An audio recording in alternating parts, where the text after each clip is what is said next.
an infrared light. Yeah. So a few years ago, I went through a burnout. And then the crescendo of the burnout was I got some weird virus, and then basically just didn't recover from it. I got what people call like post-viral fatigue, but it was like super weird. I'd never had anything like it before, where it was like, when you have a battery that's basically Mm. dead, and then like you keep putting it back in the device, and then it like always has like a tiny bit of charge. You're like, oh, that's weird. Where did that come from?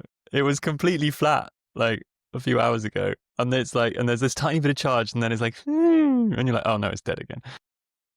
And and basically, it was like that was how I felt. That I would like Even basically after you recovered. no, like I just didn't really recover from this virus, and so I was just completely incapacitated. And then every now and then I'd be like, oh no, I've got a bit of energy, and I'd like get up to do something really basic, and then I just go and I just fade. And I did loads of research into like what could fix this. Obviously, I asked the doctors. They were not helpful at all. They were like, "Oh, just wait. It might take months." I was like, "Thanks. That's not helpful." They're like, "You're post-viral fatigue. Just wait. It could be months, could be 6 months, 9 months. Sometimes it takes years." Yeah. And I'm like, "Yeah, this is not helpful at all." So, so I did loads of research and basically found out that there's like this weird thing which is kind of accepted in science. It's not disputed. It's just not talked about mitochondrial function. And how basically sometimes when you have like a really strong illness, Yeah. when you have an illness like a virus, the mitochondria have like they switch into a different mode. So normally they're in like this kind of energy production mode and they're powering the body. And then when you're unwell, they switch into this different mode where they're like helping the resistance. And they're not running the factories anymore. They're helping the resistance. And then sometimes, for some unknown reason, at the end, basically, it's like the war is over, the virus is gone, and the mitochondria are still in that mode, and they don't switch back. And what I found out was that one of the ways that you can get them to switch back is with infrared light, and that this happens in nature through sunlight. The sunlight sends the stimulus to the mitochondria to basically like put them into their default mode, and away they go. So I bought an infrared light for that, and it was amazing. I'd been incapacitated for like over 6 weeks, I think, and I was really at a point where I was like, oh my God, this is really, really bad.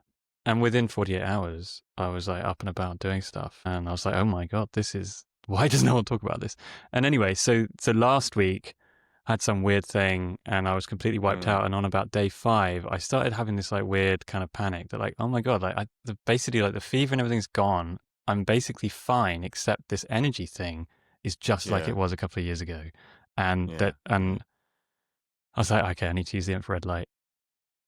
This time it was only a few hours after I used it. I was like going around, I was just like up and about around the house. I was like, oh, I'm like really feeling a lot better. Like it just feels like my cells are on.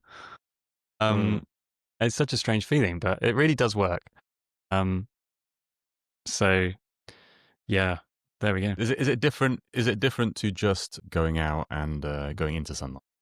Well, it's interesting. I think the short answer is probably no, because what it's trying to do is replicate a specific frequency. There's different like types of infrared light. There's just different types of infrared light, and some of them are like they just do different things in nature and in the human body. And I can't remember which one it is, but one of them like penetrates like deeper.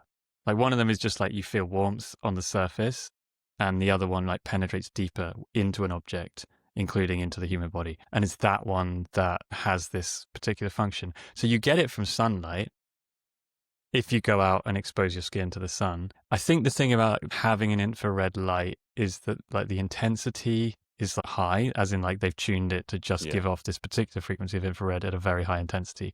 So if you're particularly unwell and you need this, then it's kind of a direct way of getting it. But I think generally just the point is being outside in the sun is what we're meant to do as humans, like all mammals, right? And the more we do that, the more our bodies are kind of optimized to do what they're meant to do. There's a sustainability angle to this.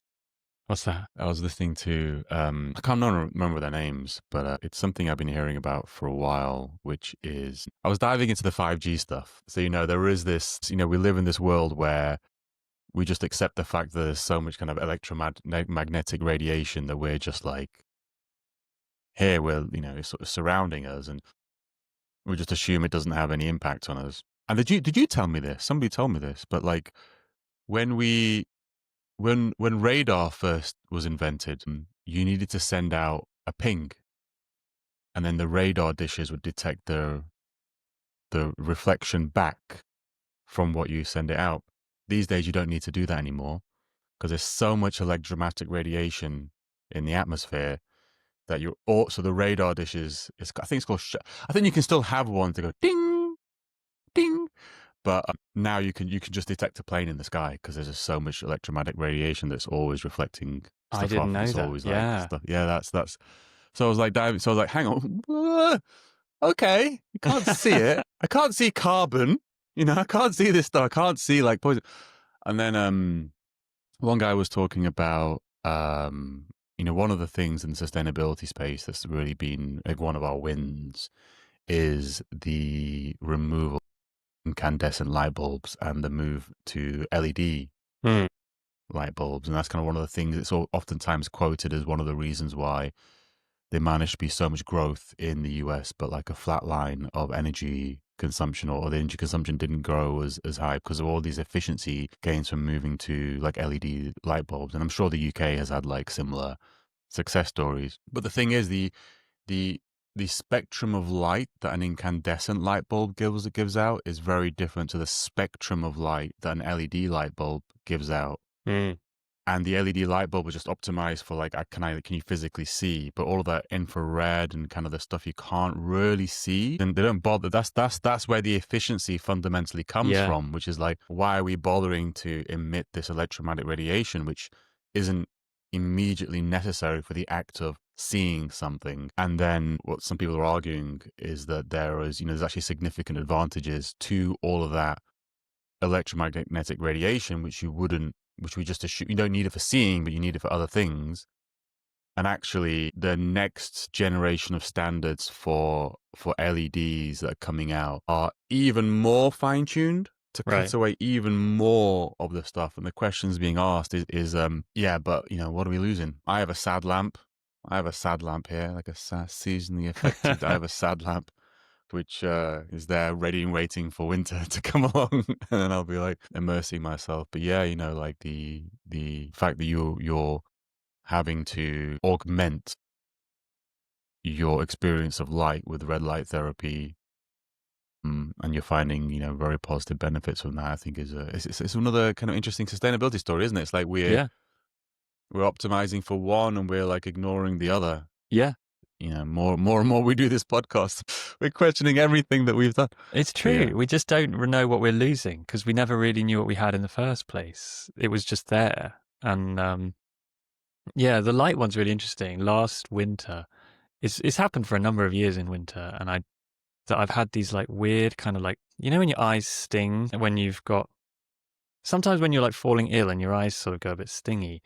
I've sort of had this Like red, yeah, this yeah. issue with that happening kind of like towards the end of the day in winter, and sort of not headaches so much, just this sort of like like weird uncomfortable sort of feeling in my head that I'm feeling a little bit unwell, and yet I'm not unwell. And last winter, I can't remember, I think it came from actually, I think somebody sent me a podcast about blue light. I think that's what it was. And I was like, oh, that's interesting. Because they described something similar. And I was like, oh, maybe I'll try it. So I got some, well, I changed the color balance on my screens, on my phone and my computer. And I got some Yeah, like, there's an app for um, that, yeah. yeah, exactly, which is quite handy that you can do those things. And then I got some blue light filter glasses to wear while using my computer in the winter. And I was really surprised. I mean, I don't have any scientific evidence to prove that that's what it was, but the symptoms I was experiencing mysteriously went away, and I was fine for the rest of winter. I seem to be fine in the summer, which again I think is just because we're flooded with so much light, and I'm spending a lot of time outdoors. And then recently I got I got this new thing that like had a really cool advert online called a daylight computer. Ah, yes. How is that from the podcast? That's the thing. We watched the same podcast. I think that's the same No, one. the That's when podcast I I got watched some. was last year, so they didn't talk about that. But I think it was. Yeah, I've heard, but the person I was listening to was somebody who now works at Daylight Computer. But yeah, Okay. I didn't quite understand what Daylight Computer was. So you explain it. Yeah. Yeah. So daylight computer is, well, I'm just going to say up front, it's not as exciting as Yeah. the advert on their website, which is very well made. Yeah. Like Yeah. all these things, it's going to revolutionize your life. Yeah. But actually, what it is basically the love child of an Android tablet and Kindle. So it's an e-ink display or something. Yeah. Yeah, so Is it's it? got, No, I don't know. yeah, it is. Basically, it's an Android tablet with an e-ink display. There's some other things they've done in the operating system to try and like lock out Google spying on you and stuff like that. I'm not quite sure of the details of that, but the main feature is that they've created an e-ink display tablet size that has a 60 frame per second refresh rate. So like a Kindle is like super slow refresh rate. I mean, it's like a second to change a page on a book. Yeah, yeah. Whereas this, you can like watch YouTube videos and things and do all the normal things you do on a. You can watch YouTube videos You can watch on YouTube an e-ink video. display. Yeah. But it's super weird because everything is in black and white. So it's basically, they're selling you the future of like, there's no blue light and it's really good for your eyes because it's not a backlit screen. It's just like, it's the e-ink display. So that's all great. But then the reality of it is that it's made me realize how addictive color is. You know, like it's like the way that my other devices draw me in and make me want to spend time looking at them. And then when I'm looking at this thing, it's just not that interesting. Even when I'm like watching a YouTube video, it's like I'll find myself listening, but actually just not really looking at the screen because it's just black and white. It's not that exciting. But yeah, you can, and also it's really interesting learning about how, like, if people do have like visual impairments and they don't see as much color and so on, like how that affects you, because the whole of the web is built in color. And then you go on websites and stuff and you see these things where you're like, oh, actually, this is not that easy to use because, you know, they've color coded the buttons and that sort of thing. And then people send you, your friends send you photos from their holiday and you're like, oh, they don't look that exciting. And then I look at it on my phone and I'm like, oh, wow, this looks amazing. You know, the photo of the sunset and you're looking at it on your daylight tablet. Yeah. But it only works if you're forced to use a daylight tablet. If it's the only tablet in the house. Yeah. Well, that's it. Yeah. And I found it really good for like reading stuff, like reading articles and stuff, because then I don't like reading articles on my phone because it's like really, really small and narrow, which I found is like the thing that I've found has affected my eyesight the most. I notice it like in real time. I think it is something about the width of the reading pane. Right. Yeah. And then on my computer, there's something about, I don't know, I just don't like reading on the computer. Maybe it's, I don't know if it's me neither. Yeah. I just don't know what it is. But anyway, so this is actually a really nice reading experience because it's like a Kindle, but you can browse the web. So you can go on like Substack and things and you can read long form articles on it. And I think it's great for that. But yeah, so yeah, there's a few things I'm doing on that front. But it's interesting. Is that going back to what I remember they did this on Daylight Computer as well. They've even done stuff to shield you from the electromagnetic radiation which would normally come from a tablet. I remember that I'm partially remembering stuff. They were attempting, at least, or at least saying that they'd done it. I don't know if they'd actually done it, but trying to like shield you. So like the radiation somehow is more going backwards, right, rather than forwards. And the way the guy was like trying to explain, you know, there's devices, and I was thinking of getting one of these devices you can bring into your home, which measures electromagnetic radiation across obviously a variety of spectrums. You can just move around your house and go like, it feels like this. It's a squared rule. So like it drops the square of the distance you are away from the source. So like you can have extremely high radiation next, if there's something next to your head in bed or something, you can have that. So that's the guy that they're really like looking at the radiative aspect of it as well. And I remember him saying that it was like your cheap devices that you got from Temu. Yeah. You know, they're like £5 and you got it. It looks good. But actually the electromagnetic radiation from it is just like disgustingly high compared to the expensive model. Probably also sucks a huge amount of electricity. You don't really know. But the guy I was watching, and I'm gonna get his name and actually find it in a second. But yeah, it was much more about the electromagnetic radiation coming from one of these devices. And I remember you said 60. There was something about the frame rate, like they've tried to adjust it so it maps to the. They were like they really examined the eye and the way the eye absorbs information, and they chose, I think, I can't remember details of it. There was something they chose which is kind of like optimized to how the eye, so kind of more in balance with your body, how you, Yeah. the frequencies at which your eyes absorb information. Yeah. Well, it's super Yeah, interesting on that front as well, because going back to LED lights, one of the things yeah, I've heard about LED lights is that because they're digital, they're yeah. basically flickering constantly at a specific frequency, whereas an analog light, Right, well, an okay. analog light's flicker, but in Yeah. like a kind of a, Like a fire. yeah, like a fire. Like it's a very gentle, Yeah. slow kind of flicker that's basically just because there's some imperfection in the actual electricity supply. Hmm. Whereas LED lights, it's a constant, invisible flicker, but your brain is picking it Yeah. up. And some people, I mean, Yeah. I don't know, but some people believe that creates some sort of cognitive strain or strain on the kind of visual system um, Yeah. that we can't really detect. And so there's all these invisible things that it's like the law of unintended consequences. We're always trying to fix a problem, like save energy. And then Hmm. in doing that, we inevitably create the next problem that we hadn't foreseen. And then we have to Yeah. create a solution to that. So now it's like, oh, well, how do we like optimize the frequency of LED lights or put things in our, like, do we need to Maybe spend? don't do anything. Yeah. Maybe just leave it alone, and we would have been fine. Yeah. But I think it speaks to. I mean, this isn't the topic we were going to talk about today, but let's go with it. So this isn't. It speaks to kind of something that I actually have over the years really become to believe quite strongly, and this actually might end up being the topic that we said we weren't going to talk about. But let's just go with it. But the which is that like we have this idea that our bodies.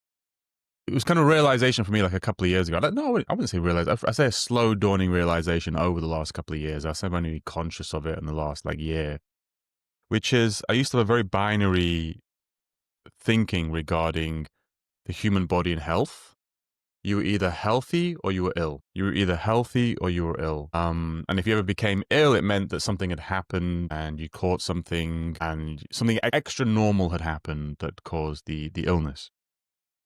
Whereas, now I kind of like treat my body very differently. I seriously think the fact that I do ice baths every single day, not every day, 5 days a week, Monday to Friday, is one of the biggest reasons why I haven't been ill. I've had 1 day of illness in the last 2 years, which is incredible for me. I mean, I can remember from a very early childhood, always being ill over winter, just waiting for that 2-3 weeks of illness, and then another week or two of illness like throughout the year.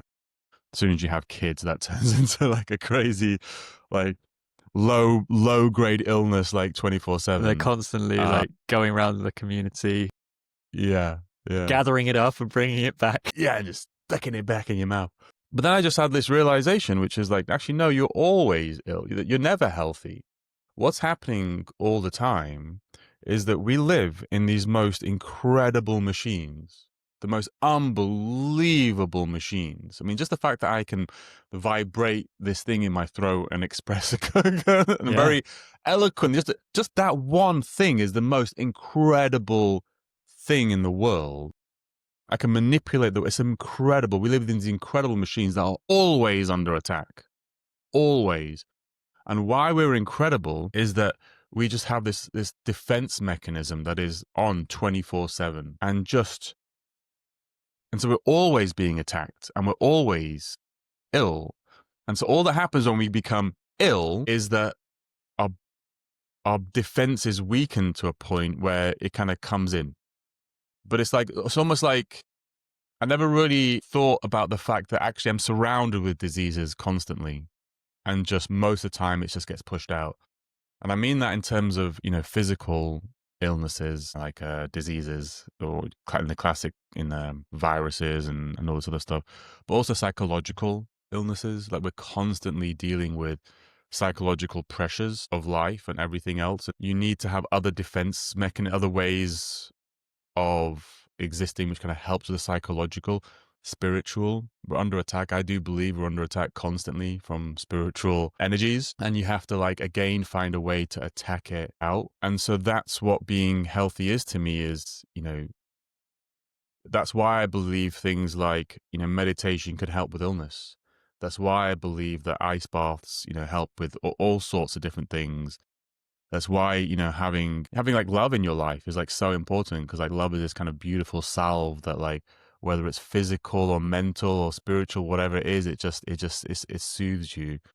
And so for me, that was kind of my realization, which is like, there's never a moment that this unbelievable vehicle that we are embodying is not being attacked left, right, and center. And maybe attack isn't even the right term, because it's like, it's not even like a conscious, it's not like an army's come along, I'm going to invade Asim's body. It's just, we're all just attacking each other. Everything's just here. Yeah. And we're just this bubble of like pressure that goes out, that goes, you know what, Asim's going to exist. And you can go into the metaphysical like aspects of that as well, right? Are we even real? And are we just an idea that's kind of pushing out to keep us real? And that's just, that's what I think illness is. And that's why I think there's illness as mental illness, as spiritual illness. Yeah. Well, I think it's Yeah. balance, isn't it? And I think it's almost like, as beings, we're like these small boats in this very choppy waters, and we're being buffeted around all the time. And like you said, it's not necessarily even a conscious attack. The waves are just sloshing against the side of our boat, our body, or mental body, whatever it is, and our own kind of inner systems, whether they're physical or mental or emotional, spiritual, whatever, are trying to kind of steady us and keep us upright and balanced in that choppy ocean. Yeah. And sometimes that centering is not quite enough, and the waves are a bit too big, and we kind of like tip over sideways, and a load of water comes in the boat. And that's what we call illness, whether it's physical illness or some sort of mental, emotional challenge that we face. But and we then speak to the nocebos and the nocebos and placebos, yeah, that it's all interconnected. The physical, the mental, the emotional, the spiritual is all part of one integrated system, but we kind of look at them as if they're separate, or sometimes look at them as if some of them don't even exist. yeah. But like, because a nocebo could just be like, if you wanted, because you're always under attack by illnesses, always. A nocebo could be you going, I'm ill, which then just convinces your body to just lay down its defenses and the illness, because it was always there. It was always a potential for it to come in, and it just comes in. So it's like convincing you that you, and so it doesn't explain a placebo though, but anyway, it just definitely explains a nocebo. Well, yeah. So maybe, without going into dangerous territories, maybe I should tell you just a top level of what I kind of found out while I was unwell last week, because I was really curious about what is a virus, because obviously having been through the pandemic and so on, and it's something that's just been on society's minds a lot more. And through that process, we've seen it on the news a lot more, but I've also heard more people asking questions about, like, what are these virus things? Which sounds like a naive question, but actually it's like, what are they? Because they're always like clumped in this category of germs with bacteria. And even doctors sometimes bizarrely prescribe antibiotics for things that they've said, oh, you've got a virus, have some antibiotics. So that doesn't make any sense, because antibiotics are specific drugs for treating bacteria, and a virus is not bacteria. So what the hell are you doing? So explain the difference between a bacteria and a virus then. Right. So basically a bacteria is a single-celled organism, and that organism is like a little creature in its own right, and it lives somewhere. So it like lives in your gut, or it lives on your skin, or it lives in the soil, or wherever it lives. And it has its little life going on. And some of those bacteria can be super, super helpful in whatever environment they live in. And some of those bacteria, if they get out of control, like there's too many of them, can end up kind of destabilizing the environment in which they live. So for example, if you've got the wrong type of gut bacteria, it's not that they're trying to like bring down Asim. Yeah. It's just that they're just having too much of a good time. Yeah. Well, it's Asim's fault for eating the chocolate. Right. That Asim likes to eat. Exactly. Yeah. And And so the system destabilizes. They're not doing it on purpose. It just happens. So bacteria are these little single-celled organisms, and they can cause problems because they get into places where either there's too many of them or get into places where they're not really meant to be, and therefore kind of destabilize whatever part of the organism isn't used to having them around. Viruses, on the other hand, are really strange because they're talked about as if they're equivalents to each other. And the weird thing is that when you see bacteria on the news, they show you like a little video of like these little like single-celled things like moving around, and you're like, oh, that looks a bit creepy. What's that thing? When you see a virus on the news, they show you a CGI like kind of little thing with spikes on it floating in space, and it's like, why are they showing me this like weird CGI thing? Why don't they just show me the video from under the microscope? And the reason is apparently that they're so small that you can't see them under microscopes, which has led to some of this skepticism of like, well, are they really what they say they are? We can see a lot of things under a micro. Yeah, you can pretty good microscopes these days. Electron microscope. I've seen like atoms under an electron. Yeah. Yeah. So this is the thing. So actually, apparently, you can see them under an electron microscope now, but they're not. You don't see them moving around, and the reason is apparently that they're not cells. They're so small, so they're not single-celled organisms. They don't have any cells. So what are they? Well, they're kind of just particles. They're like dust. So this is where it gets weird. It's like, so are they? Why do we talk about them as if they're organisms like bacteria? And I think it's just a problem with language, and they're not really organisms. Hence, they're not really attacking us.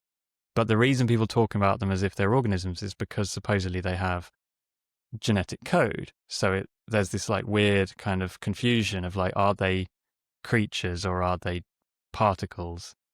Are they just like a material, or are they somehow living things?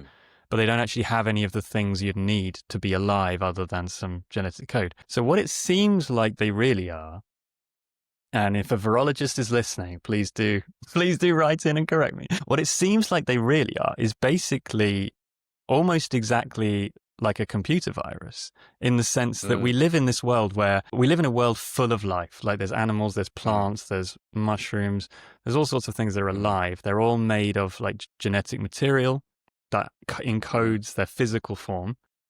And there's dust flying off them all the time. And this dust contains their genetic material. And so we're basically living in this soup of code, of like little particles with code in them. And most of that code is completely useless because it just broke off something and it doesn't really work anymore. And so you walk through it, you breathe it in. So virus is like bits of us that fell off. Bits of us that fell off. Yeah. And you breathe it in, it doesn't make any difference because it's just bits of broken code, and then you breathe it back out again. We breathe in bits of us all the time. Like most of what dust is bits of us. Yeah, exactly. So most of it, you don't even notice it's there because it doesn't do anything because it's broken code. What then gets termed a virus is the bit of code that actually worked. So you breathed it in, and then like your cells pulled it in and tried to run they tried to execute the code, and it worked. And then the body's like, oh my God, we've got a malfunction because this is now doing something that we don't want it to do. Yeah. But in order for that code to actually execute, it needs a few qualities. Firstly, it needs to be sufficiently complete that there is actually like a tangible, like logical piece of code contained in the thing. It also needs to be packaged up in a way where the cells can grab it, pull it in and run it. So it's almost like it's got to have the correct file extension, and it's got to be, like on a USB drive that you're able to plug into a port that you've got in your body. Yeah. And most of the stuff flying around doesn't have those features, so it just is completely irrelevant to us. But occasionally you get something where it's like, oh, it's actually got just enough of the right things configured in the right way that the body will take that and be like, it's like a plugin. It's like, oh yeah, there's a bit of code there, I'll run it. And then it's like, it does something. And then they're like, oh shit, I've got a virus, like a computer. And then the immune system, just like your antivirus software, then comes along and is like, okay, there seems to be like some code that's running amok. We need to shut it down in some way, either delete it or neutralize it in some way. Right. Okay. Yeah. Your defense mechanism, this beautiful thing that has been evolved over years that keeps you safe all the time from everything attacking it. This virus has come along And so hang on, yeah. So yeah, does it? I've interrupted you in the thing, but does it replicate? So they don't replicate themselves, but some of them contain code that will, once they've absorbed into your own body cells, the code might then contain something that then encourages your own body cells to create duplicates. Oh, right, yeah. So they don't replicate the way they don't have like babies together, They don't but have they will babies like together. infect. So more like Alien. Yes, Yeah, pretty much. Right. Okay. Yeah. exactly. And then it gets into this really weird thing because we talk about killing viruses, it's like, but they weren't alive in the first place. So when you're killing a virus, you're not really killing a virus. What you're really doing is you're just trying to break the code in some way by like degrading it, or it'd be like if you imagine that like there are USB drives floating around in the air everywhere. It'd be basically like just kind of stamp on them a bit, or like expose them to radiation so that they like so, break down. Yeah, but that's really because if they're going into your cells, and your cells are the ones making the baby viruses, there's nothing you. Yeah, how they have to stop your cells from making the baby viruses, and your cell is you. Your So you cell is can't just kill you. your cells. Yeah, which interestingly ties back into this thing you're talking about, placebos and nocebos, because essentially what you're doing there probably, and I'm speculating, is you're sending a signal to all of your own cells telling them, don't execute this code, like in a placebo. You're saying, don't run this code. This is not good for us. This is not what we want. Or a nocebo where you're believing a narrative that you're unwell and you're vulnerable to this thing, is you're Yeah. actually kind of just telling all of Run yourselves, the like, code. yeah, just run it because, we're, we're doomed anyway. Probably yeah. I've already caught it, so you might as well just run it. Yeah. Yeah. Put your energy somewhere else. Is it alive? Well, this is the thing. I mean, so apparently this is debated, and the reason it's debated is Yeah. because of the presence of genetic material, but they don't seem to have any of the actual features needed to be an organism. Hence, they're normally described as like particles. But they're programming that is the same as computer viruses. Yeah. Which infect machines, a machine. Like a virus, I don't know if a computer virus is like defined, but I remember that in the old days, the point of a computer virus was to infect a computer and then infect other computers around the network. But it's the computer that infects the other computers. So the virus goes on it, figures some way to replicate or however that is manifested, and then just goes onto other computers. It is like an exact one-to-one mapping, but maybe we map it the other way around. We're the machines. We're the machines, yeah. We're the computer. And so, yeah, so the virus is just programming the same way we're programming. Our intention, like the intention of our machine, we could say that the intentionality of our machines is much more purposeful. Like we specifically have things to do in this world and want to do things. Whereas a virus is just like, meh, I'm just knocking around. Oh, isn't it fun? I seem to be able to replicate. It's not. It doesn't even need to have like its own like emotive. It doesn't even need to have its own sense of purpose. That's the thing, because we talk about viruses as if they are creatures that have an intent, that are trying to infect a host. They're trying to replicate themselves. But if they're not actual living things, then it might just be that they are just code that happens to do something, and the only ones that survive are the ones that do something that creates this replication and spreads to more hosts, because the other ones either don't do anything or they just die out really quickly. Well, it's pollution.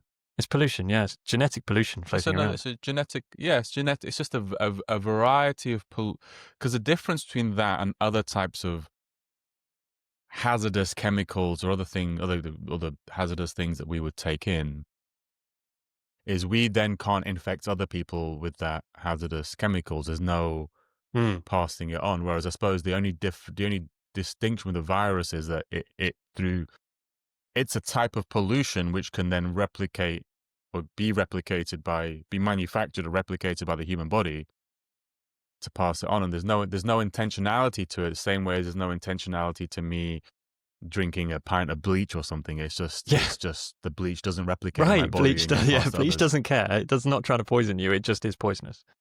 It's just poison. So it's poison, yeah. Yeah. And then the interesting thing there is that they're not necessarily always bad. It's just that we only focus on the ones that harm us. So there are viruses, let's call them code snippets, which are kind of inert. They might do something, but you don't even notice because it's kind of it's not really that significant to you.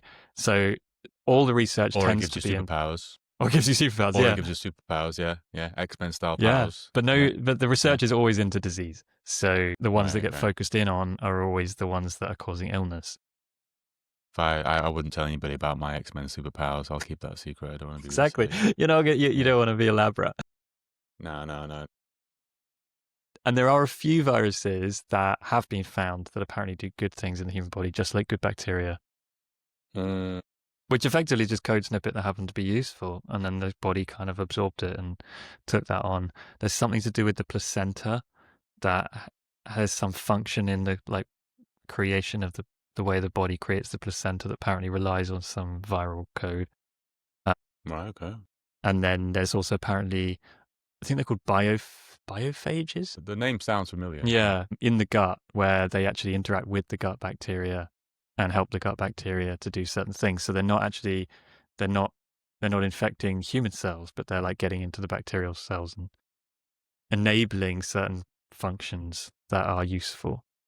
Yeah. It reminds me of the, because I read the book, Mary Walker called Assembly Theory, which was the physics of defining like a new physics realm where there's like three physicists defining like what is the definition of life, and is there like is there a more theoretical physics way of defining life, because every definition of life is just nonsense. Like if you say reproduction is a definition of life, then women past menopause or eunuchs are not alive. Yeah. Do you know what I mean? It's like every Yeah. single definition people create for life. Like there's these edge cases where people go, no, actually, that doesn't make any sense. That thing is alive also. So there's this kind of like qualia. There's this like way we think of as life as humans, which doesn't have it. And what they've come up with assembly theory is like, let's break it down. Like is a screwdriver alive? Because if you saw a screwdriver on another planet, you wouldn't go, oh, that's a wonderful natural result. Plastic handle, Phillips head at the end.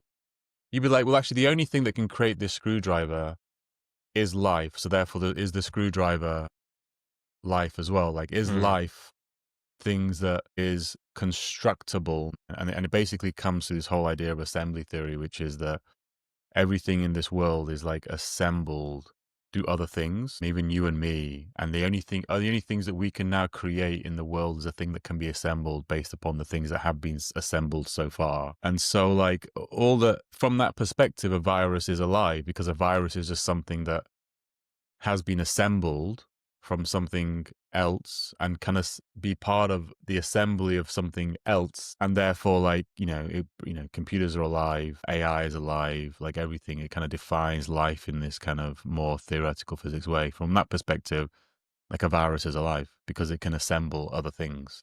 From that perspective, everything's alive because somehow a lot of things like are alive, everything in existence, even like planets and stars, asteroids, have somehow been assembled or self-assembled, however they came to be.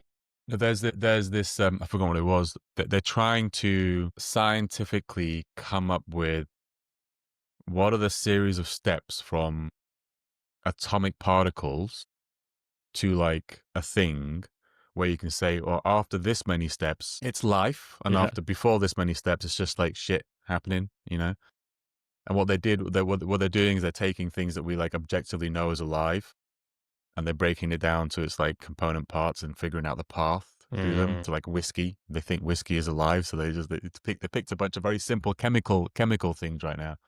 And I've forgotten the number. I think it's like 28 steps. There's a number they're coming up with, which is like consistently showing up in a lot of their kind of baseline examinations, which is, there seems to be this number showing up, which is after this many assembly steps, it's something is alive, and before that, it's not alive. Yeah. If that makes sense. It does make sense. I'm not convinced by it. Yeah, a lot of people aren't convinced by it. Yeah. Yeah. I mean, I'd say maybe there's something there about like reaching a point of complexity where the thing that has somehow been created by the universe is then somehow able to create more things. Whether, I'm not saying consciously necessarily, but you know what I mean? Like a plant produces chemicals that then are then kind of put out there into the environment beyond the plants. And then those can be assembled by other things into other things. Yeah, that's what they're. Yeah. I mean, I think there are other main kind of basically the main like premise of their whole even exploring this space is why do things exist the way they do? Mm. Because every single thing can exist in so many different combinations. Like carbon, everything can exist in like so many different combinations. Why do they exist the way they do right now? And then there's like, so it basically is flying in the face of Darwinian evolution. Darwinian evolution is like you stick all these chemicals on this planet, and eventually you get these things with 2 arms and a head, and 2 eyes and a nose and a mouth, and with these grippy things, and we just assume that we're like this pinnacle of everything will always end up in this space. And what they're saying is like, no, just kind of like you just the everything just kind of like goes into one corner. And as soon as you go into a corner, being a slime thing with fludgy that floats in the sky it's just not even possible anymore, because plants exist and plants only give out oxygen and they don't give out ammonia, so we can't build a. So they're basically saying that there's why do we form the way we do? Why does an eyeball form the way it forms? Like, what is it doing? And what their theory, and they're very clever about it actually, because they've given the scientific backdrop for this way of defining life, but they've left, and it was very interesting in the book, and every time you hear them speak, they leave this beautiful empty space for spirituality and divineness, because they're like, what seems to be happening is that, how every time people look at it and they try and explain a human body through evolution, it just doesn't make sense. Yeah. Because too many things had to evolve in parallel, because they work in partnership together. Like the way an eyeball works with everything else. Apparently the eyeball is the most impossible thing to explain from an evolutionary perspective. Whereas what they define it is there does seem to be this kind of force, this assembly force, which is driving how things are assembled in a particular direction. And they say, you could argue that's Darwinian evolution, or it could be something else. They could like a gravity. There could be a gravity that's pulled something in a direction. We could be as almost like a computer program that is improving iteration by iteration. We seem to be being optimized towards something. Yeah. And that could be like a divine force. Yeah. They never say the word. They never say these words. But they're leaving a space for you to fill in the They're blank. leaving a very clear, wide open space for you to Yeah. have these kind of like conversations. And I love that about that's why I like playing around with that theory. It's super interesting. A number of years ago, a friend of ours came to stay, and I didn't actually realize until she came to stay that she's like a very strong Christian who believes in like creation theory. And we ended up talking about evolution, and I was sort of a bit taken aback that anybody in this day and age like believes in that like the traditional, the world was made in 7 days kind of thing. But actually the conversation ended up being really interesting, because although I didn't agree with where she was coming from in the biblical sense, she made really valid points around like the whole theory of it's just random doesn't make any sense. It's like equally implausible, because, and she used the example of the eye as well. The idea that you could just have, it's not even random cells, because the theory really, you're going all the way back to the Big Bang. It's just literally randomness of like the laws of physics, things bouncing around. And eventually you end up with this organism that is alive, and it's created this amazing, like the most incredibly designed thing. It's like the ultimate piece of engineering you could imagine. It's like, why would it do that? Why would all these random things do that? Like there has to be some sort of... You only get the benefit like tens of thousands of years in the future. Yeah. Does that make sense? Like you only get the benefit. Yeah, it takes such a long time. And for all those iterations in between, the benefit of the eye evolving in the way wasn't there. Exactly. Yeah. And if there's no life, as in like if it's just random particles and life, whatever we're terming life as, emerges from complexity of things, then at the early stages, there would have been no life that would have been like had any driving force that wanted like that had needs that it wants to meet. It would have just been stuff bouncing around. Like why would it? Well, viruses. Yeah, like viruses. Yeah. But even viruses, like there's a complexity to them. Like there's a coherence. There's code in them, you know, that does stuff. So it does point to there being like this space you talk of like there's a big missing piece that we don't understand, where there's some sort of intelligence in the universe that is pushing or pulling things towards something for whatever reason. Like that sense, it's actually great that they've kind of framed it that way, as like there's just a space, because there is something we haven't figured out there. You know, fair play to like anybody who has their own belief systems or theories of what goes in that space, whether it's religious or spiritual or purely like material, like whatever. Like it's kind of fascinating just to explore what might be in that space. Yeah.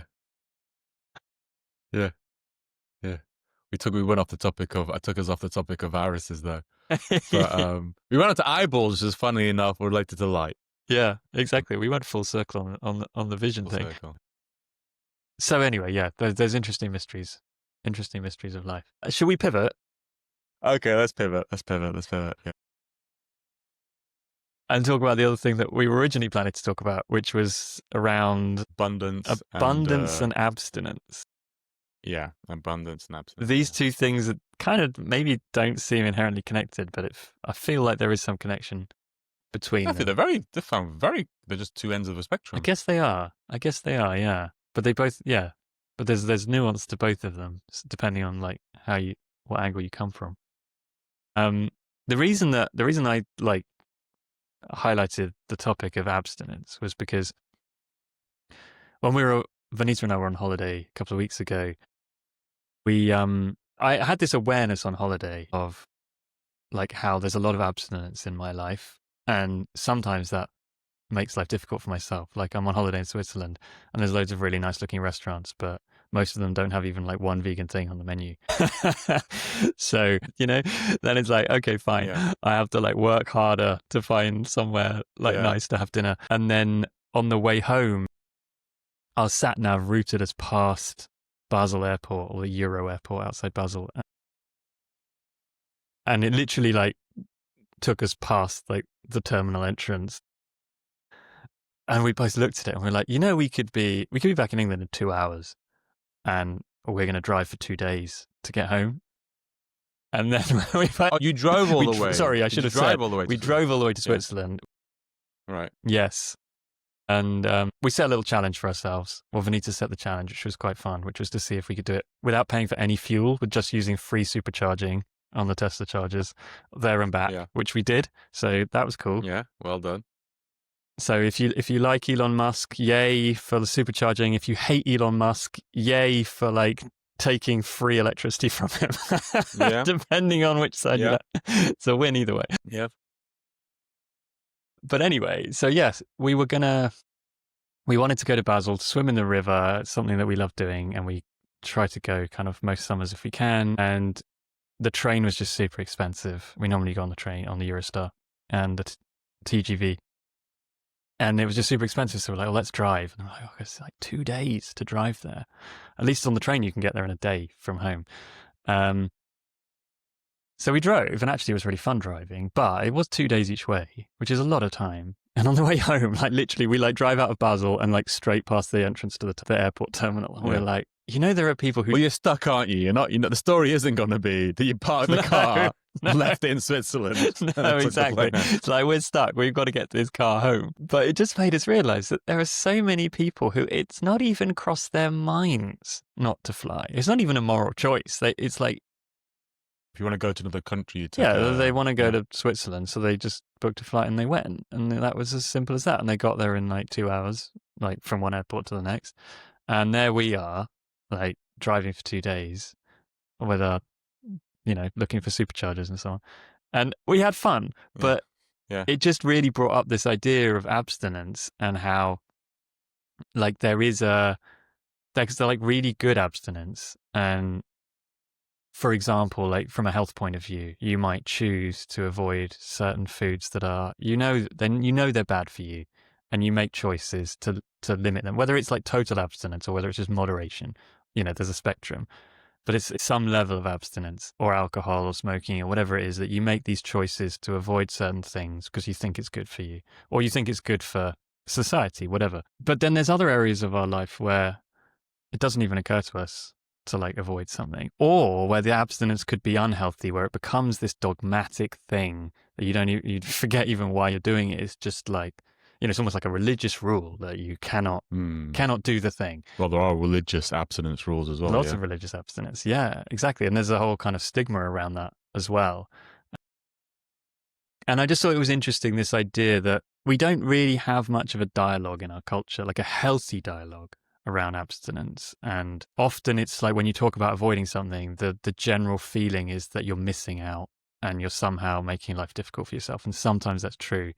But then there's no real like nuance to like, yeah, but what are the trade-offs and where is the right level of abstinence versus like allowing something because the benefits outweigh the cons, maybe on occasion, maybe not all the time. And then this other kind of like, just to go to the other end of the spectrum, to talk about like abundance, that abundance is also like, it tends to be talked about as if it's like a physical thing, which means that there's just there's plenty to go around.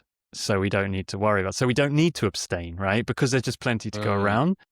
Whereas actually like the other angle of abundance is actually like inner abundance, where you actually feel abundant and you feel like you've got everything you need. So you don't need infinite amounts of like physical resources in that form of abundance, because you feel abundant and you've got everything you want.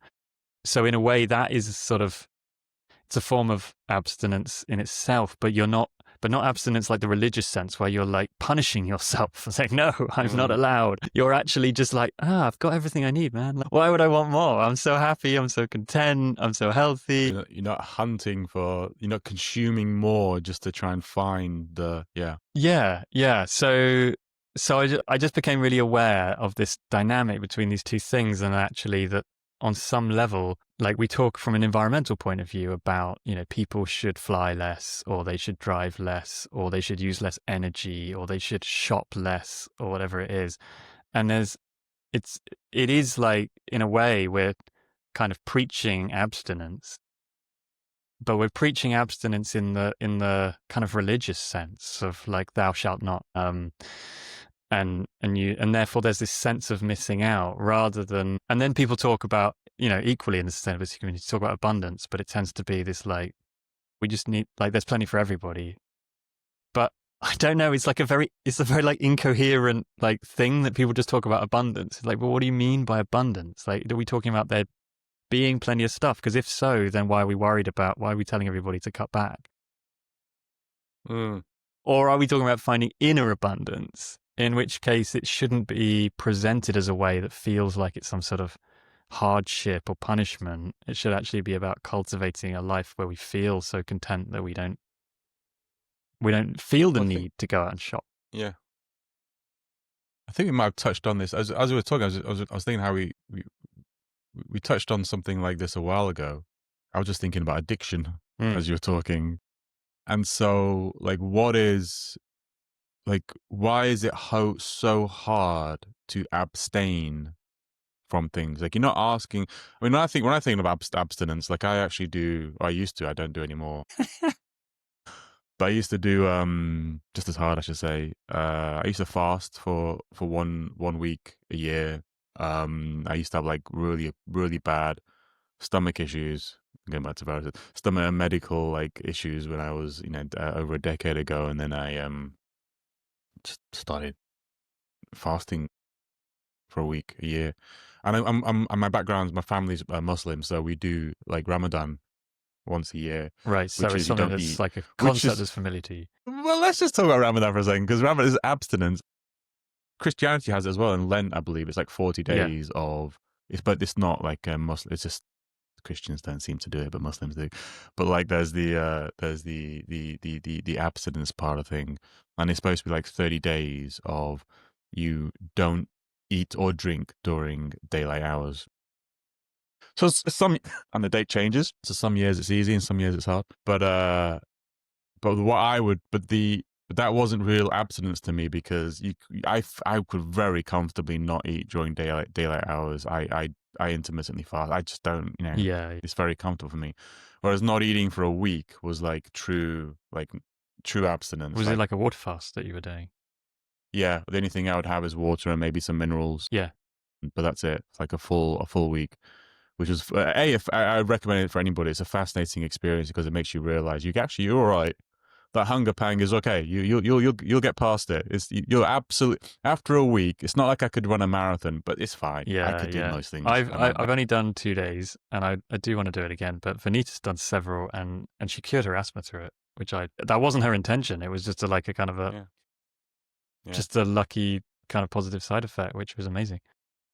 Because we live lives. I mean, I suppose that wasn't the point I was going to make, but let's go there. That we live lives of like constant abundance right now, constant abundance, and like your bodies are very used to being in significant periods of fasting. It's very normal. It was very normal in our past to like just have not eaten for several days just because you didn't find any, or a week. It was very normal. And then when you eat, like you were talking about the way your mitochondria you changes, like your body like flips how it consumes energy when you eat. And so when you go into fasting, you go into autophagy, which is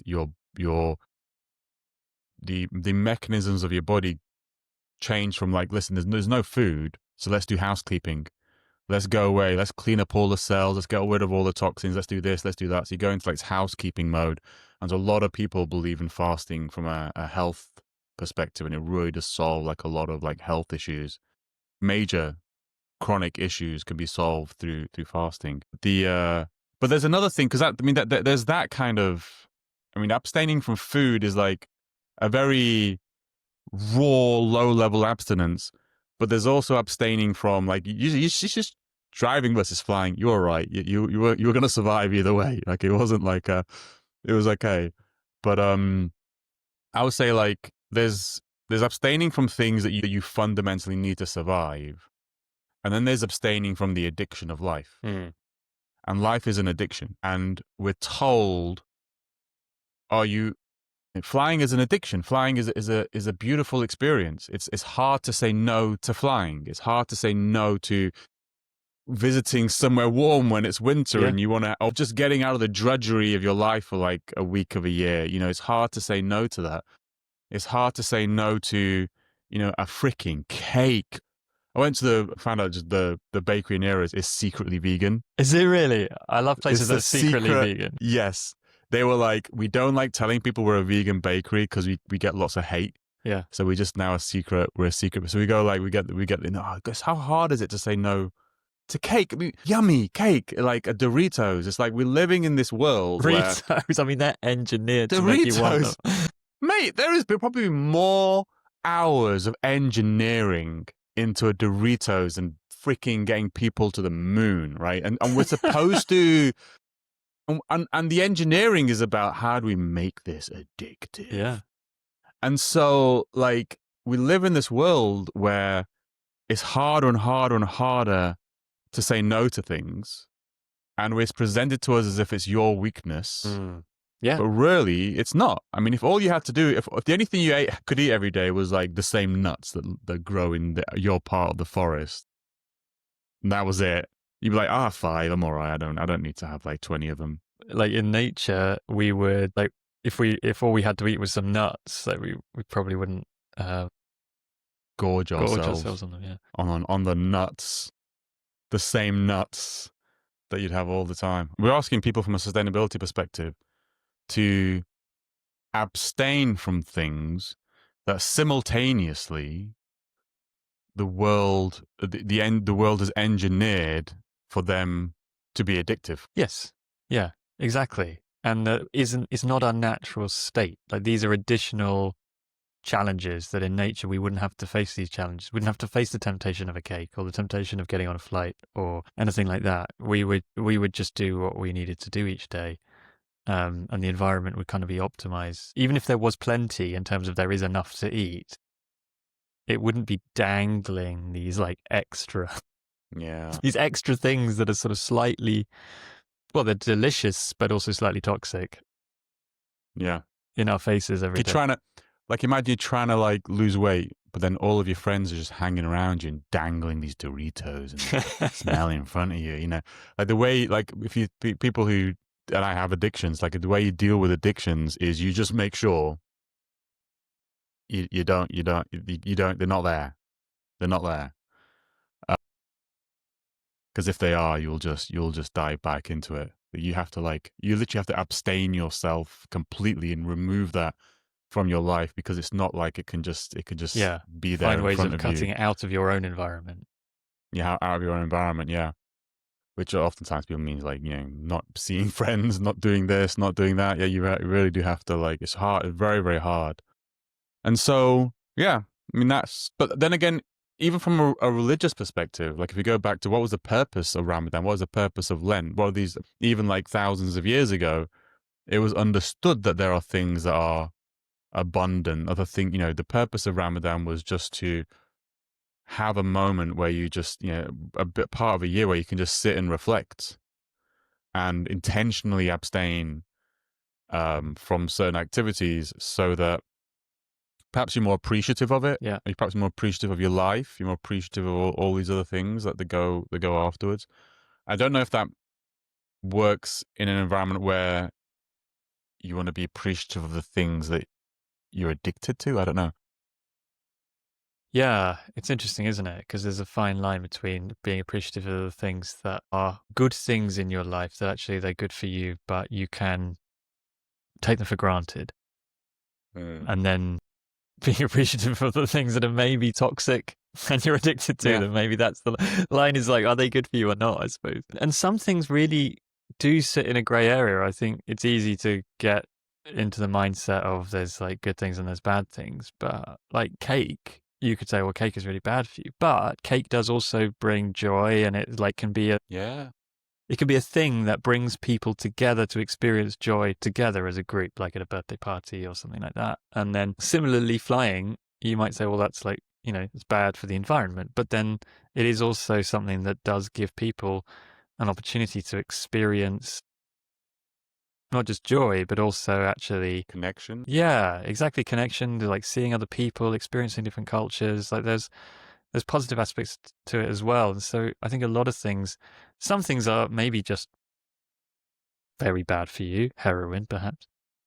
Yeah. But even that, like on some level, like people are trying to self-medicate for some, Yeah. like probably some There are people emotional who are trauma. lifelong heroin users who take it, you know, with knowledge and responsibility. I'm not advocating for that if that comes up on the thing, but just I'm aware of this. Yeah. Disclaimer. Disclaimer. Yeah.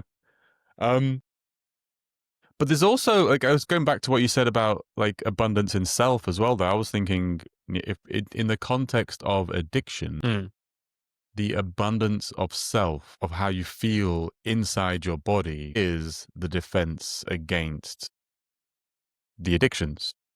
You know, like, if you feel abundant in yourself, you know, however, you know, I'm not going to name the abundant thing that you feel inside yourself, but if you feel abundant in yourself, then maybe you don't want to buy that thing that you got advertised, or climb that corporate ladder Mm. to get that, you know, or you don't want, you know, there's things, yeah, you would feel like this whole stuff with, I'm going to go to Trump, this whole stuff with Trump right now, and how he's losing his mind because he's not getting his, because he's not, he's really got it in his head he wants a Nobel Peace Prize. It's just, and I think I really do think it is this simple. He's going to get a Nobel Peace Prize, and then he claimed to have, you know, solved the India-Pakistan, like, conflict. And India was like, what are you talking about? No, Yeah. you weren't. Okay. And he's like, yes, it's one of the wars I've helped resolve. And he goes, no, what are you talking about? Then Pakistan goes, yeah, thanks, Trump. Yeah. Cheers, mate. And so it's really, like, stoking up this. Pakistan, like, knew they know as well, but they were like, he was just going to play into this thing. And that's why Trump's really pissed off with India. And it's just as simple as, like, I don't know why I've gone there. I was thinking in his head, he's just, he wants, like, he wants something But if he had abundance in himself, he wouldn't want Yeah, he wouldn't the feel like he validation of a needs Nobel Peace Prize. exactly. Yeah. Yeah, exactly Yeah. that. And yeah, and I guess I'm kind of just wondering, like, in terms of the sustainability question, as to like how do we move towards actually more of like a healthy conversation around what it means to be abundant and to have enough, and it not be this kind of binary thing where like we want there to be enough physical things, but we also feel like, oh, but the planet can't sustain it, so you guys all need to like, you need to like stop it. It's like, like religiously like sacrifice things in a negative framing rather than it being like, hey, how do we cultivate a culture where we all support each other to find this sense of inner abundance so that we don't actually feel like we need the Doritos and we need to fly as much and whatever it might be. Because the argument of the way the abundance argument kind of falls flat or can be manipulated is by, Doritos Incorporated saying, yeah, we just live in abundance. You can have as many Doritos as you want. So it's abundance, right? Yeah. It's abundant. You want abundance, right? You want abundance. We want to live in a world where every child can eat as many Doritos as they can and not starve. And so it's like the abundance of the addiction. Yes. Is the thing that it gets sold. It gets sold with everything inside it. Like you can have as much of the addiction as you want, as well as, you need some food. Yeah, I suppose you need some nutritious food as well. I wouldn't really put too much faith into that. So like, and you also need all the addictions. You need the gaming, you need the dopamine, you need the drugs, you need this, you need that, you need as much. That's abundance. It kind of everything in one. But we're not, I'd say like, it's not our fault that we're dying. It's not our fault that we are having this huge medical issues. It's not our fault that our bodies are failing in their defense against everything else when we dump junk into our bodies constantly because we were sold in, and that's the addiction that we have. And then we expect our bodies to go, all right, I'll continue to reject that virus. It's kind of like that's the abundance argument. And it's interesting because it does come up in kind of sustainability circles right now. Is like there's the Ezra Klein book recently on abundance, and what do we do to live in a world of abundance? We want to live in a world of abundance of energy. We've spoken about it before, abundance of energy. But how do we? But I think it's speaking more to like the without we kind of need our self-defense mechanisms in place as well, so that in that world of abundant energy, we're not using that energy. I don't quite know what I'm framing here right now, but there's like this. I'm hearing what you're saying is like the abundance of self is almost like the spiritual self-defense mechanisms that we need to have to be able to live in this soup of addiction and not be succumb to it. Yeah, well, it's exactly, and I feel like Doritos is a nice example because it's not kind of because it. We all know. Yeah, because we all know. We all know. We get it. And if Doritos is like a proxy for all the other things, the Doritos CEO is like, we just make chips, mate. We don't. We don't make weapons. Why are you picking on us? Yeah, it's a kind of a weird thing where exactly as you highlight. In a way, even though we often talk about there being like capitalism creating false scarcity. And I think it does create false scarcity in many ways as a dynamic of getting people to consume more. But at the same time, paradoxically, they also create false abundance. It's like, oh yeah, there's like as many Doritos as you want. Like they're available on every street corner.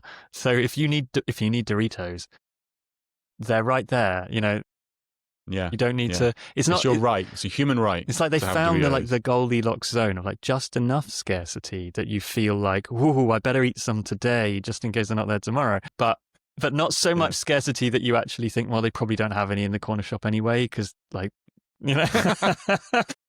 And like fossil fuels are kind of the same, where it's like we're told like, oh, the world's going to run out of fossil fuels, but we're also told like there's plenty if you want to consume them today. Like there's loads there. Just go and spend them. Yeah, yeah. So it is almost like there's this sweet spot of like toxic abundance and toxic scarcity, and actually Toxic, abundant. Yeah, and actually there's also like healthy abundance where it's like that inner abundance we're talking about, and there's probably healthy scarcity in the sense where you're not scared fasting. that things are going to run out, but you're just like Yeah. appreciative of like the fact that things don't, there is not like an infinite amount of everything. Mm. And I want, yeah. And I feel like that the narrative that's constantly being pushed is the other two. We live in this soup, as you say, of just, it's not just the things which are in themselves tempting, like the chemical formulation of the Dorito is there. Once you've tasted one, it's in your mind forever. Well, you mentioned the color. Color is, yeah, exactly. Color's addictive. Yeah, Yeah. Yeah. So we live in this soup of like, of just knowing there's all this stuff out there, but then we're also in this soup of information that is reminding us of that and reminding us in a way that makes us feel like you better consume a bit more now, just in case it's not there in the future. But there's Well, yeah, plenty if it now. runs There's out. plenty now Yeah. if you want to consume it now, but it might not be there in the future. I mean, man, COVID and their toilet rolls. COVID in the I don't toilet. understand. I don't understand it. I do not understand it. Like, why toilet rolls? Why was that where people's we're gonna run out of toilet? How am I gonna wipe my ass? Yeah. I don't understand. What else could you wipe your ass with other than toilet rolls? Well, the So, funny thing is that, like, in India, I'm yeah, laughed at you when I just go to India because I want toilet roll, and it's not a thing. Like, they don't use it. So, well, we've got they're called bum guns in our house. We've got bum guns. this sort of India style, Yeah, a the little hose spray thing. thing. So Yeah. all of our. So we don't need toilet rolls. Yeah. Just You're FYI, anyone you're knows? well We can air prepared. dry. Well prepared. Water. Who knew? Who knew? Bit of water. But yeah. So there's. I mean, coming back. I think it's almost like sustainability is expressed in that it's your fault, it's our fault. We need to do something to. It's your fault that you're addicted. I just come back to that all the time. It's like your fault you're addicted. You need to be abstinent. I mean, it's called that's actually the term that's used, isn't it? It's called software abstinence or something. Oh, is it? Yeah, carbon abstinence. There's this term that's come. It's called abstinence. Whereas abstinence, if you look at the dictionary definition of it, is linked to addiction. It's linked. It's like yeah, you're abstaining from something that you are addicted to. And so the very statement that we need more abstinence from like consumerism means we're addicted to consumerism, and then having that conversation without then having the conversation. Well, hang on, why are we being fed all this stuff to consume? Yeah. That's actually the problem from a sustainability perspective. Exactly. And it's like You any know? addiction Yeah. where the conversation is, there's a lot of shame that goes with addiction in general. And people are kind of looked down upon and expected to kind of like pull themselves together and stop doing such a stupid, destructive thing, rather than a compassionate conversation around what led them into this situation. What were the root causes that took them down a path where they ended up where they are, addicted to whatever it Yeah. is. And I Yeah. think the same is true in the sustainability thing, where it's like we're just talking about the surface, which is the fact that like, oh, we're addicted and we need to stop it, rather than the real conversation. Well, hang on. Who sold us? Yeah. Who sold me this? Like this. It's always strange. I mean, I always find it. There's. I see everything that we're being sold. I'm in my head. It's drug dealers. That's all I see. Yeah. It's drug dealers. What is a game? A game, a computer game, is a drug delivery device. Whereas they're not. They figured out how to get your brain to generate the drugs instead of like posting it to you. So it's a drug delivery device, and if their games are addictive, they're designed to be fundamentally addictive. That's why you come back to a game. Like cigarettes are sold legally, in the UK. Why? Because they're addictive, and then the solution is vape, and vape pens are now sold legally in the UK because they're addictive. However, you can't get heroin legally in the UK. So if you deal heroin, that's illegal, and you somehow go to prison for that. But you can deal tobacco and nicotine addiction, which causes way more damage. Oh, you can do alcohol. Yeah. You can deal. There are these things that we are. So there's, as well as all of this other stuff, there are these what we're abstaining from are things that we addictions that we're being sold. And the addictions that we're being sold, there seems to be some addictions that are legalized and some addictions are not legalized. And then we were told this story that, the government, we're going to go here. The governments are there to protect us, and that they've legalized the stuff that's safe and they've illegalized the stuff that's unsafe. But we know, like, all the studies have shown, like, alcoholism, tobacco, all kill way more people and are way more damaging than, a lot of these other illegal drugs that have been, I think I'm gaming addictions, gambling addictions, porn addiction is like a major thing as well. Like, all these things some things are legalized and some things are illegalized. And at the same time, we're addicted to, effectively carbon. If we're going from a sustainability perspective, we're addicted to carbon. We're then told, well, this is why I know we go back to some of our old conversations, so I never really like the argument of like, it's like your responsibility. Because I'm like, well, it's not like I have options.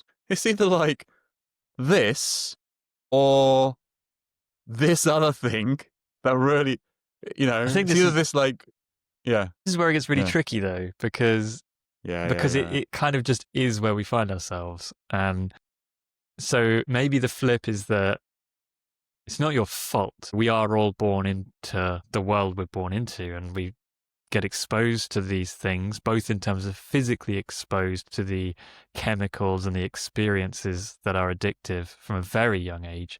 But we also get exposed to the culture that kind of tells us that those are the things that we do. Okay. Yeah. Those are the things that are okay to do. And these are the things that are not okay to do from a very young age. But then in terms of responsibility, I feel like it's sort of, there's a sort of like a compassionate middle ground where it's like, it's not your fault, but there's also like the world is not configured to help you solve it. The world is configured to like keep you in it. So there is kind of your responsibility if you want to find a way out. You're the only person who's really going to help you. And maybe there are friends and family members and so on who, can form a bit of a community around doing that. But yeah. So I think maybe it's just the nuance of the word responsibility, that it's like, it's not your fault, but you are the best person to help yourself in the situation we find ourselves in. Yeah.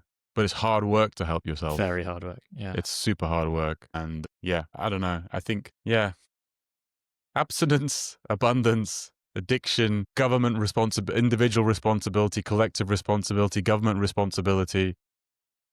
It kind of all merges in together. And again, I come back to like why. I mean, if you talked about it from like a libertarian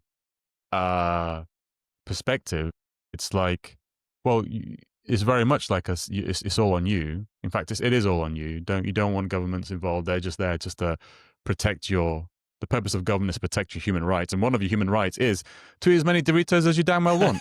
Yeah. Right? No one government's telling you'll get 10 Doritos a week. Yeah. I mean, that would be like a disaster.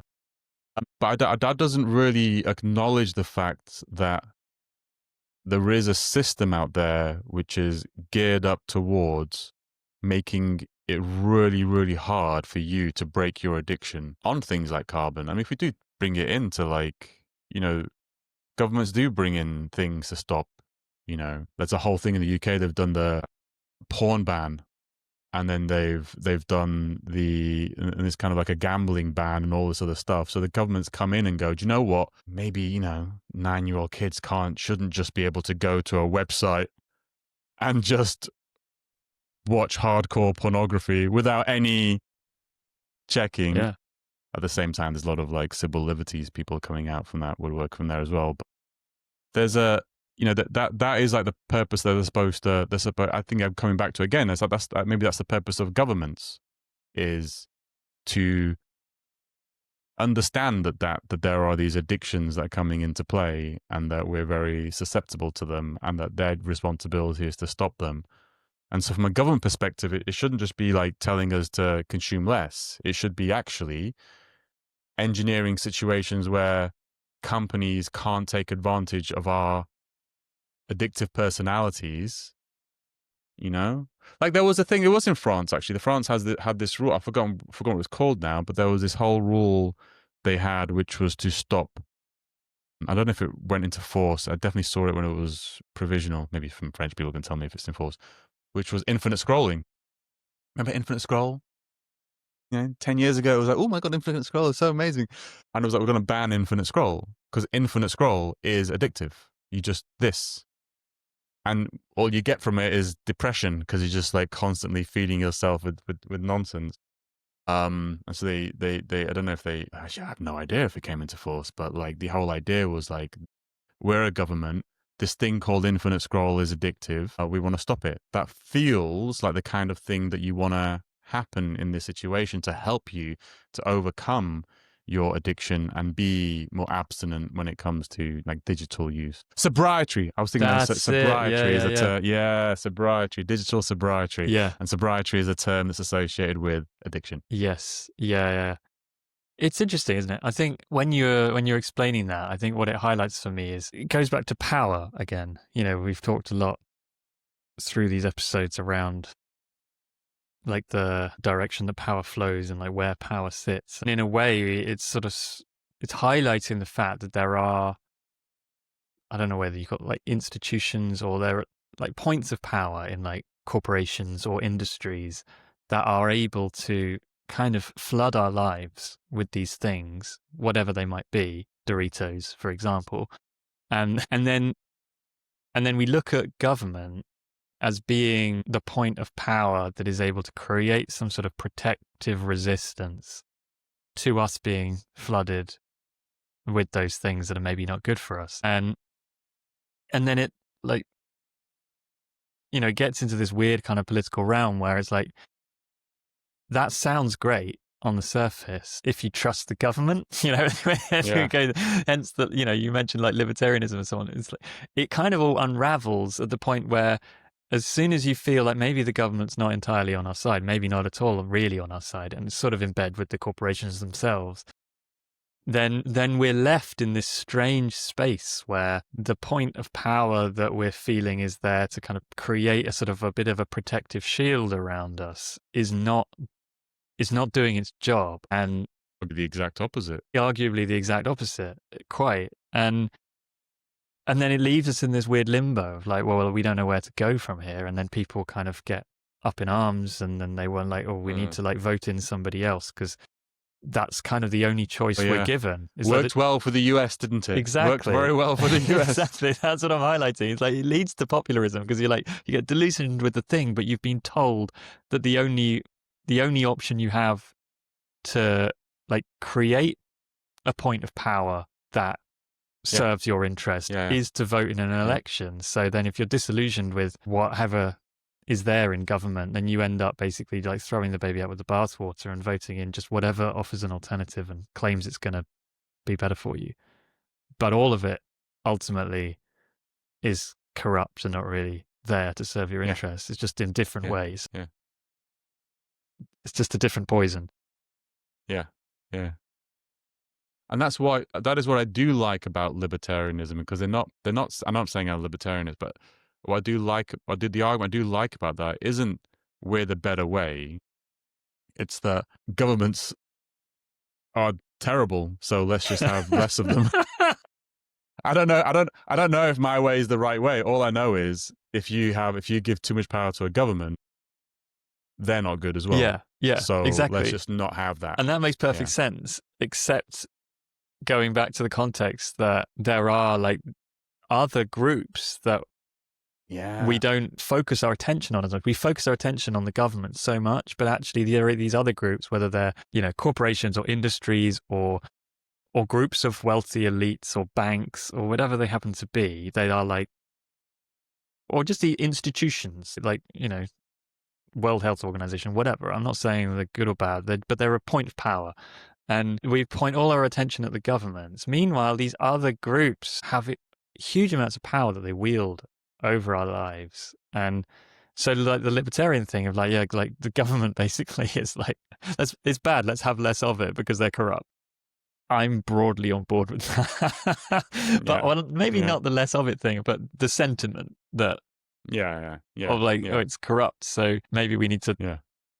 think, Smaller governments, yeah, yeah, yeah, something yeah. different. Yeah, more distributed. That's More that's the distributed, whole yeah. argument against, like world government.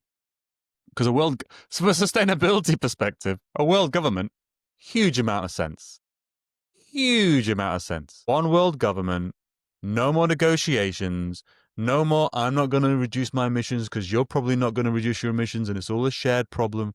A world government, huge amount of sense. But we're completely unable right now to be able to build a world government which will not become like a dictatorial mess. Exactly.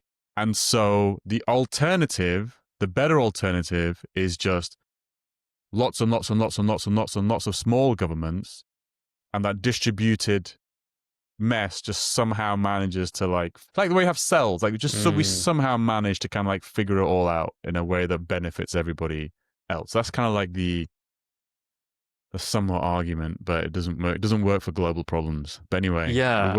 Yeah. And I think that's the problem, that you do have like so much power around the world in various different types of organizations and people and institutions that like government is there sort of supposed to be the defense system, but it's not. And then you take that away. Now we've got less defense against the other things, or maybe we haven't got less defense against the other things, but we still haven't solved that problem. It's like we've missed the bigger picture. The problem is the corruption of the power. The corruption of the power is the real problem. Yeah. Whether it's power in government or power in industry or power in banking or whatever it is. Yeah. And then, like this thing is that, well, maybe we need more government to solve it. Actually, I think rightly so, a lot of people are concerned that that leads to some sort of totalitarian outcome. And actually, I hear a lot of people in the sustainability space sounding strangely optimistic about that they're kind of almost craving some big government that will come in and just fix everything. And I get it. The amount, I get it. And also like when sustainability professionals talk positive, they're not going to name the country, about the ability for countries that are not democracies, put it that, to deliver very, very fast on sustainability agendas and going, oh, that's amazing. We can learn from that. And I'm like, what about their people? What about their social aspects? What about human rights? What about this? What about that? And then, so that there is, I think that I do get concerned about that. And again, it's kind of one of my things that, we can easily be manipulated with the sustainability argument to support things that are not in the benefit of society as a whole. Exactly. And that's kind of the danger. Yeah. And I feel like in this sort of flow of power that we sometimes talk about, I feel like actually what we really need is like more power at a smaller scale, at a local level, where people can actually try to create healthy communities and figure things out for themselves. But then even if you had that, then there's an acceptance you kind of need. If you're going to let people do that, then what about the bigger global things? Yeah. Do you just kind of hope that they just figure themselves out? Because actually when you put power at a smaller scale, at a local level, then people will actually maybe make better choices, live more healthy lifestyles, and it will kind of just solve itself? Or do you still have to have some bigger thing that can like override it and say, no, you guys, like this is for the global good, and then you're kind of back to square one again? You know what? I think we should have like a whole podcast episode on governments, because I want to go away and do, because I know, because we've been looking at it recently, because from a consensus building perspective, and actually Joseph, who's the head researcher at the GSF, has come back with a lot of stuff around digital democracy that I wanted to kind of really, really, it seems to be, I'm going to dive into it soon because we want to implement some of the stuff, but it seems to be a really vibrant space, which has got people to a lot more excited in recent times because of AI, because there's the whole idea of a digital democracy. Like effectively, I translate it to, let's get rid of politicians, right? Like we keep on doing the same thing, which is like, I'm too dumb to figure out how to run. I seem to be very clever at figuring out all these other things to do with life. and living and surviving. But for some reason, I couldn't possibly figure out what to do with the town hall parking lot, which has been decimated for, I can't, So like we elect kind of like leaders, and we kind of all dissolve we just kind of give it up and go, you deal with that. And they constantly, constantly, constantly don't deliver. And so we then elect another one, going, well, the problem was that person, we don't deliver. Digital democracy is always like, well, can we actually all just come together and figure this stuff out? This is such amazing. We watched that Audrey Tang stuff from Taiwan, and kind of all this amazing kind of digital democracy stuff they're doing there. I'm extremely excited about it. I had one of the stories I wanted to talk about. I want to present an argument for you for how we could. I do have an idea for how we could resolve governments, starting with the UK, and I wanted to pitch it to you, but I won't pitch it to you right now. But I just feel like there's this whole, because we come back to it again and again, which is like governments. Yeah. And I know there's other entities and other stuff, but I still governance. Governance. Put it that way, not governments, governance. And there's this really interesting. I might leave at this point. There's a really interesting statement made by like an AI thought leader, Ruben. Well, I can't remember his second name now, but he said he made a post, and one sentence of it really stuck with me, which was, in a world where AI will do most of the work of humans, what is the responsibility of humans? That was his statement. And he said, I think the responsibilities of humans will be governance. So we will have more time on our hands. So we should spend that time figuring out, what should we be doing? What do we want the AI to be doing, as in the robots to be doing for us? Like we should spend that time on governance. And it's something I've been thinking about for quite a while, which is like, if we had more time, let's not spend it eating Doritos and playing Call of Duty. Let's spend it deliberating what to do with that bloody car park. Yeah. Yeah. What does good look like? What do we try, what do we want the outcomes to be? How do we want to shape our lives, shape our society? Because the AI, if you get AI to do work on any scale, ultimately, you got to define what it is you want it to do and why. Yeah. And instead of electing leaders and going, you decide, before you go get a job at the AI firm after your tenure, maybe we decide, because I think we can do it. I think the lie we've been told is that we're not more powerful together than the entities that we oftentimes talk about on this podcast. Whereas I think actually we are, if we just could get significantly more powerful. Well, we are on two levels. We could just get together. We are on one level, on a physical level, that we're sold this illusion that we don't have power, yet actually, this whole thing about like the 1%. I mean, whether it's 1% or 0.1% or 2%, doesn't matter. The point is, a small minority of people hold an obscene amount of power over global society, and the rest think that they don't have any power. But actually, if you look at it from a physical point of view, if the other 98, 99%, whatever, woke up and realized that, hey, they're just human beings like me. Most of them are probably not physically very fit. They're like fat cats who have too many business lunches. A lot of Doritos. Too many Doritos. Like, they don't actually really wield any power on a physical level. It's just that we believe they have power. It's an illusion that we believe. So we do what they say. And you can then throw in, like, no, but they control armies and police forces and things. Like, well, that is true, but that is also still part of the same illusion, that those armies and police forces are just human beings who believe that those people have power, and so they do exactly as they're told. So there's the physical power aspect, which is an illusion that, if it was shattered, would transfer a lot of power to the masses. But then there's also the kind of the cognitive illusion that we believe that we're, like you're saying, we believe that we're not clever enough. And it goes back to this idea. I mean, it's been around for hundreds of years, but it was like particularly pushed in the early 20th century in like elite circles, this idea of the bewildered herd. And if you're going to like create a more like democratic society where people feel like they have more freedom, actually people aren't clever enough to know how to navigate that freedom for themselves, and they'll create chaos. And so what you need to do is give them the illusion of freedom while simultaneously controlling them through like propaganda and media, and so that they live the type of lives that drive the kind of outcomes in society that you as elites believe are like the correct outcome. So people feel like they're choosing for themselves, but actually they're just living the templated life that you've like laid out for them. So yeah, it's a kind of a double illusion. There's a physical illusion of power, and there's a cognitive illusion.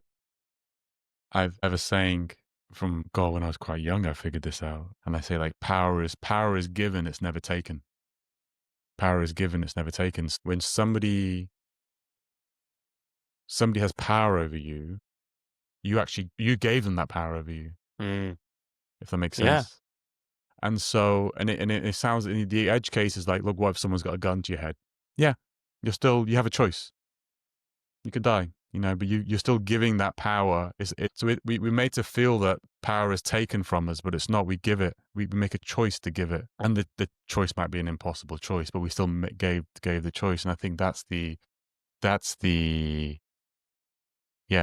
thing that we should probably cover in another episode. Yeah. I think that'd be great. I think if we do, let's dive deeper into governance in a broader sense, not just government. Yeah.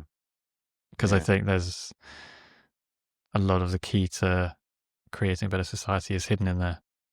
Yeah. Let's do that. All right, should we end it for today? All right. Good chatting. Thanks, Justin. Bye.